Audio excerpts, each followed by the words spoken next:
India में जो construct था वो एक शुरू में एक सेकुलर था जी, कि हमें मिलजुल के रहना चाहिए, को एग्जिस्टेंस करनी है। सो जैसे प्राइम मिनिस्टर नरेंद्र मोदी की गवर्नमेंट 2014 में आती है, तो जो इंडियन कॉन्स्ट्रक्ट है वो बदलता है। उसके बदलने से फिर तोड़फोड़ होती है, फिर वो चीजों को देखना शुरू करते हैं, एक मजहबी एंगल से देखना शुरू करते हैं। सो कोई लोग कह रहे हैं कि जी इंडिया एक थियोक्रेटिक स्टेट बन रही है। बीजेपी से आप एग्री करें या नहीं करें, आर्टिकल 370 कश्मीर में हटाना उनके पॉलिटिकल एजेंडे में, उनके जो मैनिफेस्टो होता है उसमें 30 सालों से है। कोई नया नहीं कि आज वो पावर में है तो नहीं करेंगे, तो फिर कोई मतलब नहीं बनता। ऐसा नहीं है कि उन्होंने रातों रात कुछ कर दिया है। They have been asking for the people of India for last 30 years कि हमें एक बार मौका दो, एक बार मौका दो, एक बार मौका दो। 30-35 साल जब वो मांगते रहे, उन्हें मौका मिला है, तो they have to deliver what for they have been asking for. तो आप उनके पर्सपेक्टिव से देखिए तो कहीं गलत नहीं है। जो सारी चीजें डोमेस्टिकली या इंटरनेशनली हो रही हैं, that is part of the BJP's manifesto for 35 years. जब वो दो एमपी हुआ करते थे उनके, तब भी उनका ये एजेंडा था जो आज है। हमारे बगल में तो नेपाल भी एक हिंदू राष्ट्र रहा है, हमेशा फ्रेंडली रहे, कभी डोमिनेंस का कोई मतलब नहीं रहा है। कभी भी नेपाल में जो भी वहाँ की चीजें होती रही हैं, ऐसा नहीं है कि हम एक हिंदू मेजोरिटी पॉपुलेशन रहे तो नेपाल को अभी डोमिनेट किया। They have been independently very fair country, आराम से रहे कभी कोई। तो हमारा कोई एक्सपेंशनिस्ट इंडिया की फॉरेन पॉलिसी कभी रही नहीं है। हाल के दिनों में जो तनाव ज्यादा दिख रहा है, मुझे लगता है उसका जो कोर इशू, जो एरिया डिस्टर्ब्ड है साउथ ईस्ट एशिया, उसमें चाइना की जो एक्सपेंशनिस्ट पॉलिसी है, और because being a communist government, that is part of their agenda. They are not a democracy, they are not responsible to their own people, there is no accountability in their system. So they are driven by an agenda of expansionism, which not only us but the western countries also, उन सबको पता है कि जो China की जो policy है, is an expansionist policy. कभी वो श्रीलंका में जो है कुछ करता है, कभी मालदीव में जाता है, कभी पाकिस्तान के अंदर जो है वो कॉरिडोर बनाता है। तो ये सब चीजें हैं बेसिकली जो कोर एरिया, ये डिस्टर्बेंस है साउथ ईस्ट एशिया में। The core issue is China. और इंडिया भी तो उनसे फायदा उठा रहा है। इंडिया की भी तो 100 अरब की बायलैटरल ट्रेड है। तो ये तो अभी तो अगले दिन 20 इनके फौजी मारे गए तो इन्होंने हा हू करना शुरू किया कि जी पता नहीं क्या हो गया, चीन बड़ा जालिम है। तो चीन ऐसे है। 18 मुलाकातें हैं शी जिनपिंग की और नरेंद्र मोदी की। 18 मुलाकातों में क्या करते रहे ये, कभी वुहान स्पिरिट और कभी चीनी सदर का बड़ा वेलकम कर रहे हैं। तो ये देखें, ये चीजें छोड़ें, ये क्या होगा? कुछ भी नहीं होगा। नरेंद्र मोदी साहब जो है उनका इमेज बहुत बड़ा बना दिया था इंडिया ने। बेसिकली चीन समझता है एक चीज को, लेकिन इंडिया और पाकिस्तान जो है वो थोड़ा सा मिलकर चल सकता है, किसी फील्ड में कोई काम कर सकते हैं, कुछ टर्म्स बेहतर हो सकते हैं, या इसी तरह से एक दूसरे के ऊपर जो है वो। ये भी देखिए कि हमारे यहाँ जो पॉलिटिकल लीडरशिप की हद तक ये बात रियलाइजेशन आई कि इंडिया के साथ बेहतर ताल्लुकात बनाना होंगे। इस बार करतारपुर जो कॉरिडोर खोला गया वो इस बात की रिफ्लेक्शन था कि हमारी एस्टेब्लिशमेंट भी काफी हद तक इस अंडरस्टैंडिंग को समझती है कि इंडिया के साथ बेहतर ताल्लुकात बनाए। तो हालात चेंज होंगे, लेकिन हालात की तब्दीली की जो जिम्मेदारी है वो दोनों मुल्कों की लीडरशिप के ऊपर आयद होती है। अगर इंडिया में नरेंद्र मोदी जी पाकिस्तान के बारे में कोई बयान देते हैं तो पाकिस्तान को टिट फॉर टैट करना पड़ेगा। अगर कोई भी रिस्पांस आता है इंडिया की तरफ से तो नेचुरल हम भी करेंगे तो वो भी करेंगे, और वो करेंगे तो हम भी करेंगे।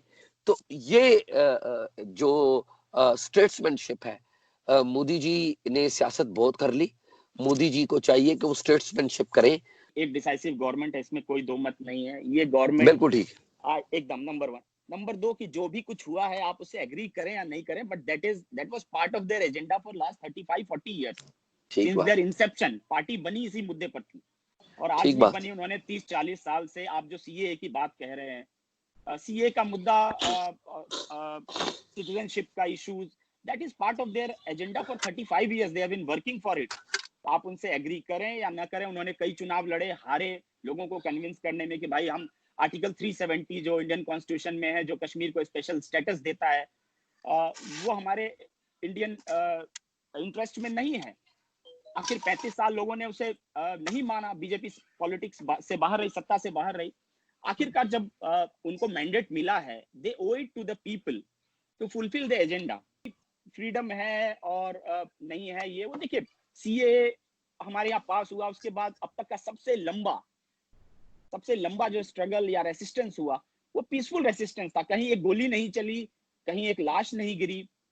दिल्ली जैसे शहर में, दिल्ली जैसा शहर लगभग 2 महीने तक पैरालाइज था, जो हमारी कैपिटल सिटी है, because of the protest. I can tell you कि दुनिया में यहाँ कई डिप्लोमेट आते हैं जो यहाँ काम करते हैं, उनसे मेरा कई लोगों से वास्ता होता है।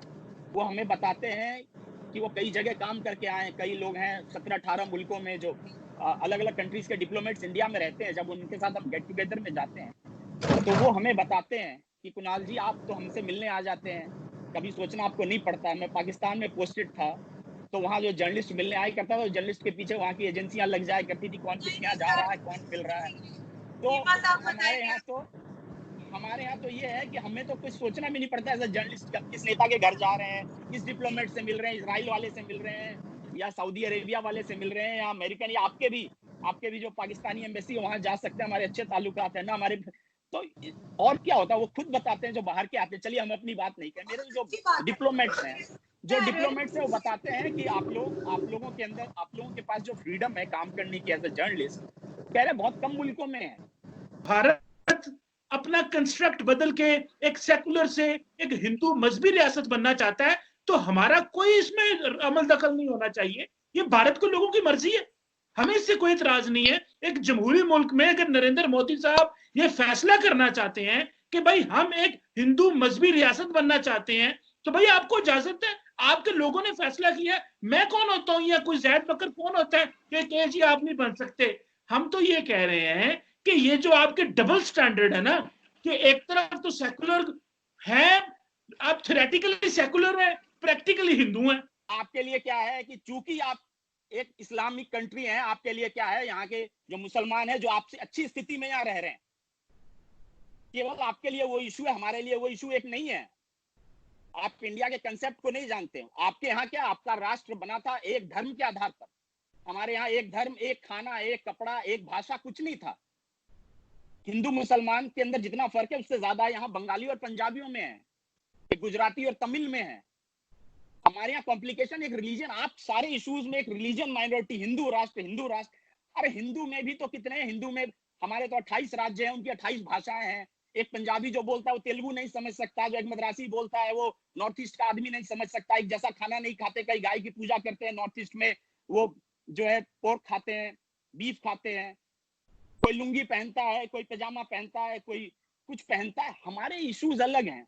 दिक्कत यह है जब आप इंडिया के कंसेप्ट को समझिएगा तो आपको समझ में यह आएगा कि आप जिस माइनॉरिटी की बात करते हैं, आपके लिए वो माइनॉरिटी केवल एक मुसलमान है, क्योंकि वो एक रिलीजियस माइनॉरिटी आपको कंसर्न करते हैं।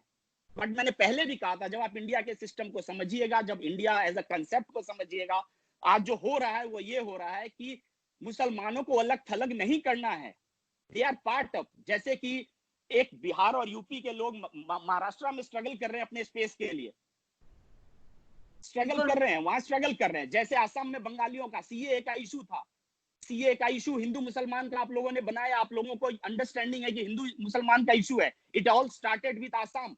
वहां पर आसाम और बंगालीज का, जो हिंदू बंगालीज और हिंदू एसएमईज है, उनका सबसे ज्यादा प्रोटेस्ट, सीवियर प्रोटेस्ट सीए का दिल्ली में नहीं हुआ, जामिया में सबसे सीवियर प्रोटेस्ट, सबसे ज्यादा वायलेंस हुआ आसाम में हुआ। And they are nothing they have to do with Hindu or Muslim. There are two Hindus, Hindu Bengalis and Hindu Assamese. वो एथनिक इशू है, वहाँ रिलीजन इशू नहीं है, एथनिक इशू है, लैंग्वेज का इशू है। एसएमईज एंड बंगालीज, एसएमईज सोचते हैं कि जो हिंदू बंगालीज बांग्लादेश से आ गए हैं, उन्होंने हमारे कल्चर को डोमिनेट कर लिया, हमारी एसएमईज भाषा को खत्म कर दिया। तो वहाँ जो हिंदूज है, SMEs Hindus, they are battling for that. Bangladesh बनने के बाद जो हिंदू बांग्लादेशी आ गए हैं, उनसे उनके रिलीजियस कल्चरल एथनिक प्रॉब्लम्स है। तो एक इतना इजी नहीं है जब आप बोलते हैं किसी कि इंडिया में जो मुसलमान खतरे में, ऐसा नहीं है। मैं आपको बता सकता हूं what they are doing is, the government policy is कि no justice for all, appeasement for nobody. That is their policy. ये कहीं भी है, ऐसा नहीं है। आप इसको अदरवाइज नहीं देखें। मैं आपको उदाहरण देता हूं। हमारे यहाँ जैसे, हमारे यहाँ पॉलिटिक्स, हरियाणा एक स्टेट है छोटा सा, हमारे यहाँ एक हरियाणा स्टेट है छोटा सा, वहां एक परंपरा रही है कि वहां जाट ही मुख्यमंत्री बनता है। बीजेपी आई है 30 साल बाद, शायद लंबे समय बाद, वहां पर एक नॉन जाट सीएम बना। हमारे एक छोटा सा स्टेट है झारखंड, वहां परंपरा रही है कि केवल ट्राइबल ही सीएम हो सकता है। बीजेपी के रूल में नॉन ट्राइबल